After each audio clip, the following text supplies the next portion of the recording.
We've got good solid UVs on this cushion, so before we start sculpting, we want to block out the rest of the model.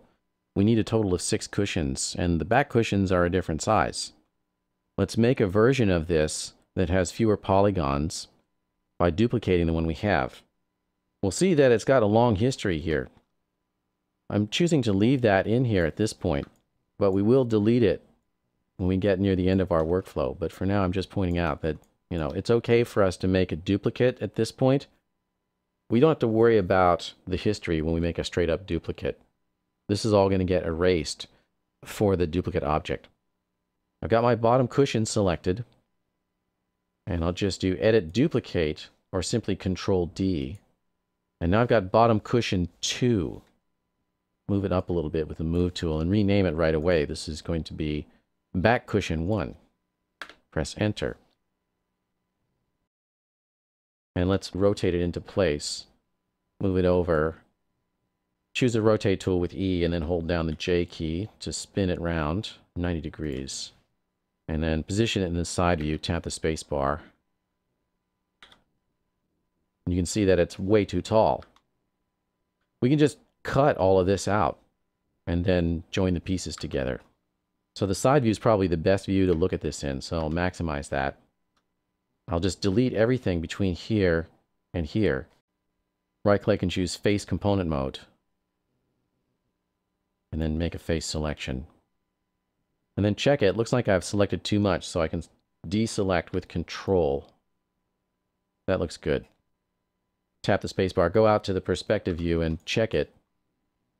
Have we got it selected all the way around? Go into shaded mode, 5 key. Looks clean. All right, very good. Press delete, and then we want to move this bit down. Right-click and go into face component mode, select any one of them, and then grow the selection. Hold down Shift and press the period key or greater than sign, and just keep doing that until you've selected the entire polygon shell. Check it in wireframe with the 4 key. Just move those down. Get them close enough, but not overlapping. Tap the spacebar, go out to the side view. Get them very close. At this point, we're ready to seamlessly join these two pieces together. That's a good place for us to enable the polygon count so we can track the actual number of components on the object. Go to Display, Heads-Up Display, Poly Count. You see 3 columns of numbers here. On the left is the component count for the entire scene. Here is the component count for the selected object. So if I select an object, that tells me that there are 1,944 faces on this selected cushion. The third column is for selected components. Let's select some edges. I'll get in close here. Right-click and choose Edge Component Mode and double-click to select an edge loop. I want to add the adjoining edge loop. Hold down Shift and double-click. With those 2 border edge loops selected, I'll go into the Edit Mesh menu and choose Merge Components. I'm not going to bother going into the option dialog. What I really care about is in the inputs here, Poly-Sew Edge 1, increase the tolerance. And that's good. I just also need to fix the UVs for this because those got broken as well. I'll right-click and go back to Object Mode. Go into Edit UVs, UV Texture Editor, and examine. What we'll see here is that the UVs got stretched, and kind of undesirably so.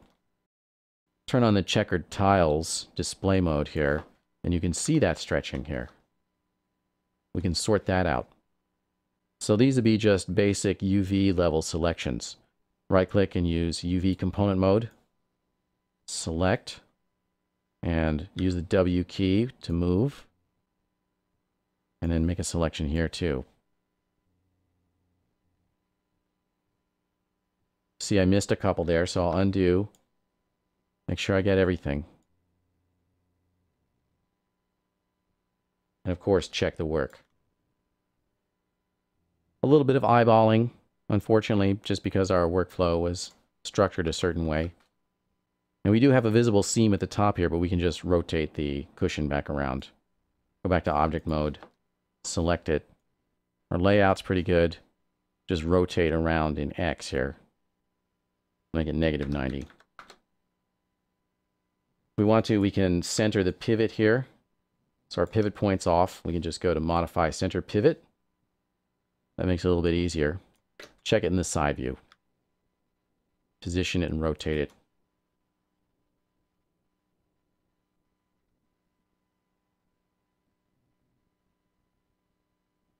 Okay, so we can scale a little bit, but we don't want to scale it here at this level.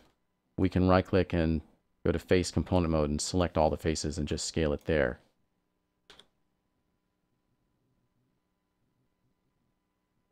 And if I want to scale it in the original axis directions, then I need to not have rotated it. So I'll undo, go back to Face Component Mode, scale it down a little bit in this axis and up a little bit in the other axis. Right-click and back to Object Mode again.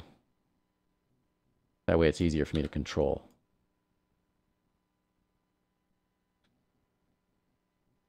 Okay, we've got 2 cushions made. And we can check that with textured mode turned on. Press the 6 key. Looking pretty good. We don't see any obvious seams here. So that's great. We have actually successfully placed that back cushion. And increment and save.